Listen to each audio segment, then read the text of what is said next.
এই ভিডিওটি আপনারা আমার নাম রওশন রাঙ্গওয়ালা, একজন ব্যবসায়ী। আমার প্রশ্নটা হলো, ডক্টর নায়েক, আপনি লেকচারে বললেন ইসলাম নারী আর পুরুষকে সমান অধিকার দিয়েছে, তাহলে পুরুষের কেন 4 জন স্ত্রী থাকবে আর নারীরা এক স্বামীতে সন্তুষ্ট থাকবে? পুরুষ অন্য আরেকজন নারীর কথা ভাবছে একই সাথে, একবার বিয়ে করার পর পুরুষ আরেকজন নারীর কথা ভাবতে পারছে, নারীরা কেন আরেকজনের কথা ভাববে না? ভাই, আপনি প্রশ্ন করলেন ইসলাম পুরুষের বহু বিবাহের অনুমতি দিয়েছে, কিন্তু ইসলাম নারীদের বহু বিবাহের অনুমতি দেয়নি কেন? মুসলিম পুরুষরা একাধিক বিয়ে করতে পারে, কিন্তু মুসলিম নারীরা কেন একাধিক বিয়ে করতে পারবে না?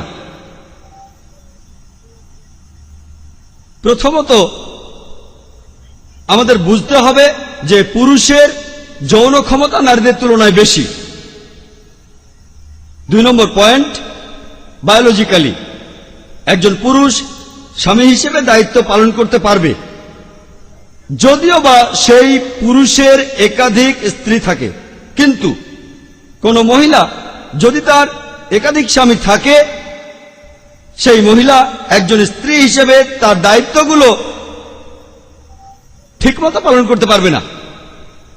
মেডিকেল সায়েন্স আমাদের বলে যে মহিলারা রজস্রাবের সময় হলে তাদের মানসিকতা এবং ব্যবহারে পরিবর্তন আসে, তখন তার মানসিক অবস্থা ভালো থাকে না। আর সেজন্য বেশিরভাগ দাম্পত্য কলহ হয় মহিলাদের রজস্রাবের সময়কালে। ক্রিমিনাল রেকর্ডের উপর একটা রিপোর্ট অনুযায়ী আমেরিকার মহিলাদের বেশিরভাগই অপরাধমূলক কাজগুলো করেছে তাদের রজস্রাবের সময়টাতে।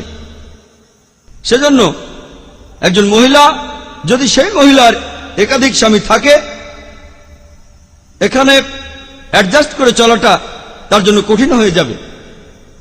মেডিকেল সায়েন্স এছাড়াও আমাদের বলে যদি কোন মহিলা যদি তার একাধিক স্বামী থাকে, এক্ষেত্রে সম্ভাবনা থাকে যে সেই মহিলা যৌন সংক্রামক রোগে আক্রান্ত হবে। অন্যান্য রোগও হতে পারে, আর এই যৌন রোগগুলো স্বামীদেরও হতে পারে, কিন্তু কোন পুরুষের একাধিক স্ত্রী থাকলে এমনটা হওয়ার সম্ভাবনা নেই। আর ধরুন একজন পুরুষ যার একাধিক স্ত্রী আছে যদি একাধিক বিয়ে করে আর তাদের সন্তান জন্ম নেয়, সেক্ষেত্রে বাবা এবং মা দুজনকেই শনাক্ত করা সম্ভব। বাবা মা দুজনকে আলাদা আলাদাভাবে শনাক্ত করা সম্ভব। কিন্তু যদি এমন হয় যে কোনো মহিলার একাধিক স্বামী রয়েছে, এখানে শুধু মাকে শনাক্ত করা যাবে, বাবাকে করতে পারবেন না। ইসলাম বাবা এবং মাকে শনাক্ত করার উপর অনেক বেশি গুরুত্ব দিয়েছে। আর মনোবিজ্ঞানীরা বলেন যদি সন্তান বাবা মাকে শনাক্ত করতে না পারে তাহলে সে মানসিকভাবে অসুস্থ হয়। আর সেজন্যই কোনো পতিতার ছেলেমেয়েরা শৈশবে খুব খারাপ অবস্থায় থাকে। আর যদি সেই সন্তান কোন স্কুলে ভর্তি হওয়ার জন্য যায়, যদি জিজ্ঞাসা করা হয় যে তোমার বাবার নাম কি, সেক্ষেত্রে 2টো নাম বলতে হবে। আপনারাও জানেন তাকে কি বলা হয়। এরকম অনেক কারণেই বহুবিবাহের অনুমতি নাই মেয়েদের।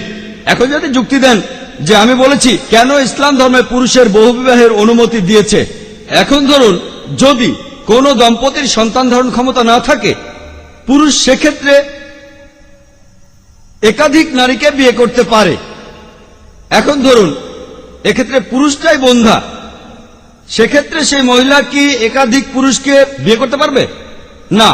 কারণ কোন ডাক্তারই গ্যারান্টি দিতে পারবে না যে সেই পুরুষ 100% বন্ধা। এমনকি যদি ভ্যাসেকটমিও করায়, যদি নেসব্যান্ডিও করায়, কোন ডাক্তারই গ্যারান্টি দিতে পারবে না সেই পুরুষ বাবা হতে পারবে না।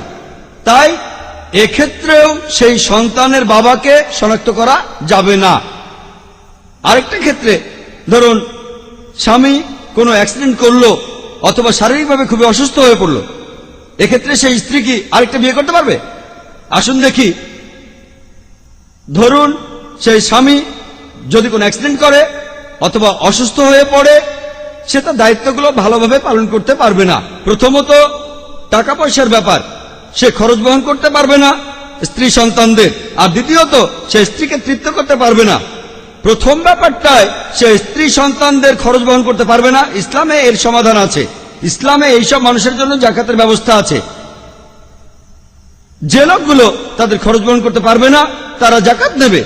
আর দ্বিতীয় ব্যাপারটা, মেডিকেল সায়েন্স আমাদের বলে একজন মহিলা তুলনামূলকভাবে একজন পুরুষের চাইতে অনেক কমই সন্তুষ্ট থাকতে পারে। তারপরও যদি সেই মহিলা এরপরও যদি তৃপ্ত না হয়, সেই মহিলা সেক্ষেত্রে কুলা নিতে পারে স্বামীর কাছ থেকে, তারপর আরেকজনকে বিয়ে করবে। এখানে সেই মহিলার জন্য কুলা নেওয়াটাই সবচেয়ে ভালো, কারণ যখন সেই মহিলা ডিভোর্স নিচ্ছে তখন সে সুস্থ। কিন্তু অন্য ক্ষেত্রে যদি সেই মহিলা পঙ্গু বা অসুস্থ হয়, যদি তাকে ডিভোর্স দেওয়া হয়, কে তাকে বিয়ে করবে? আশা করি উত্তরটা পেয়েছেন।